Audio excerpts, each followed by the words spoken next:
السلام علیکم دوستوں، اپنی نیکسٹ ویڈیو کے ساتھ آپ کو ویلکم کرتا ہوں۔ کافی اہم اپڈیٹ کے ساتھ آپ لوگوں کی خدمت میں حاضر ہوں۔ کافی اہم اپڈیٹ میں آپ کو بتاؤں گا کہ اسپین نے جو امیگریشن اوپن کرنے کی اناؤنسمنٹ کی ہے، اس میں اہم چیزیں جو آپ نے ذہن میں رکھنی ہیں، کون کون سے لوگ جو ہیں اس کے لیے ایلیجیبل ہیں، کتنے لوگ ایلیجیبل ہیں، حکومت نے کس طرح سے یہ امیگریشن کس قانون کے تحت اوپن کی ہے،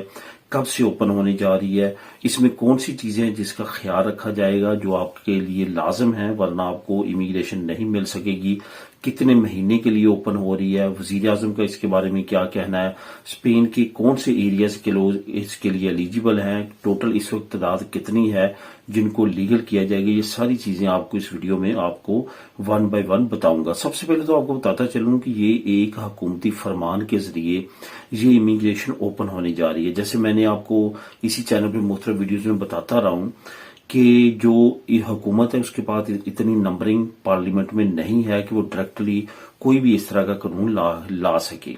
جس پہ آپ کو پتا ہے کہ پاپولر پارٹی اور جو ووکس پارٹی ہے اس نے کئی مرتبہ جو ہے یہ قانون پاس کروانے سے رکوایا۔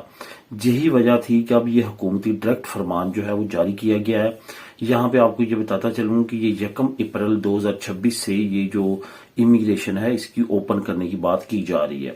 یہ جو منسٹر ہیں جنہوں نے پریس کانفرنس کیا ان کا یہ کہنا تھا کہ یہ 1 اپریل سے جو ہے وہ اینڈ آف دا جون تک جو ہے یہ امیگریشن اوپن رہے گی۔ یہ اسپین کے تمام کونوں سے آپ اپلائی کر سکتے ہیں،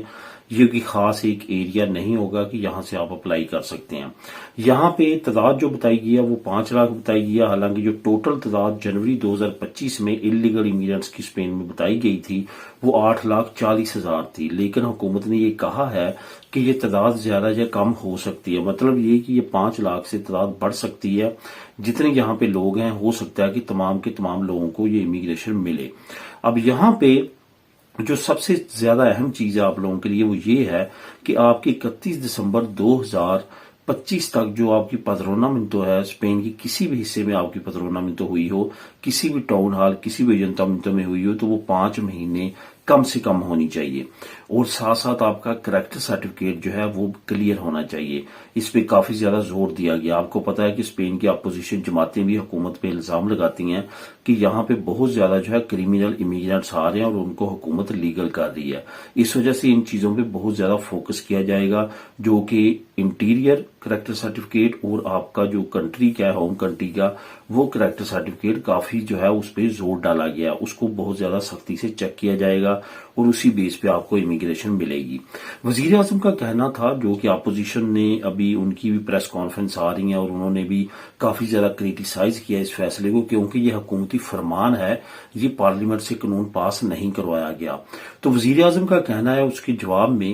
کہ ہم ملک میں بہت زیادہ عمر رسیدہ لوگ ہیں، یہاں پہ ہمیں امیگرینٹس کی ضرورت ہے، نوجوانوں کی ضرورت ہے جو کام کریں، ٹیکس پے کریں، تاکہ اسپین کا جو مستقبل ہے وہ محفوظ ہو سکے۔ اب یہاں پہ یہ بھی بتاتا چلوں کہ تازہ ترین جو محکمہ شماریات ہے انہوں نے بھی اپنے کچھ ڈیٹا شو کیا، انہوں نے تقریباً 5 کروڑ اسپین کی آبادی ہو چکی ہے، جس میں 80 لاکھ سے زیادہ جو ہیں وہ امیگرینٹس آباد ہیں۔ تو اس ساری سچویشن میں جو اس وقت حکومت کرنے جا رہی ہے وہ ٹوٹلی امیگرینٹس کے فیور میں جا رہا ہے، اسپین کی حکومت کے بھی فیور میں جا رہا ہے اور ملک کے بھی فیور میں جا رہا ہے، کیونکہ جس طرح کی سچویشن آ رہی ہے 2050 تک جو الارمنگ سچویشن محکمہ شماریات نے بھی پیش کی ہے کہ بوڑھے زیادہ ہو جائیں گے، کام کرنے والے کم ہوں گے اور ٹیکس پیئر کم ہوں گے، تو اس وجہ سے حکومت اس طرح کے اقدامات کر رہی ہے۔ تو دوستو جیسے جیسے اس کی نئی اپڈیٹس آئیں گی وہ بھی آپ لوگوں کے ساتھ شیئر کروں گا، اور کافی اہم اپڈیٹس ابھی آنا اور باقی ہیں۔ ملیں گے نیکسٹ ویڈیو میں نئی اپڈیٹ کے ساتھ۔ اللہ حافظ۔